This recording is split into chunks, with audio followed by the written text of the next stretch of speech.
ওনার যে পাথর এটি 4 সেন্টিমিটার কেন 5 সেন্টিমিটার বা তারও বড় হবে।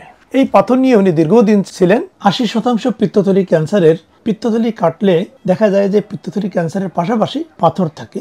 এতে প্রমাণিত হয় যে পিত্তথলি ক্যান্সারের সাথে পাথরের একটি সম্পর্ক আছে এবং গবেষণায় এটিও বেরিয়ে আসছে যে সকল পিত্তথলিতে পাথর থাকে এবং সেই পাথরের সাইজ যদি 4 সেন্টিমিটার বা তার বেশি থাকে সেই ধরনের পাথর ক্যান্সার তৈরি করতে সহযোগিতা করে।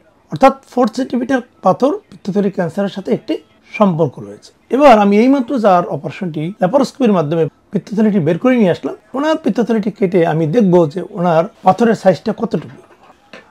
আমরা পিত্তথলিটা কাটলাম, পিত্তরস বের হচ্ছে এবং দেখেন ওনার যে পাথর এটি 4 সেন্টিমিটার কেন 5 সেন্টিমিটার বা তারও বড় হবে।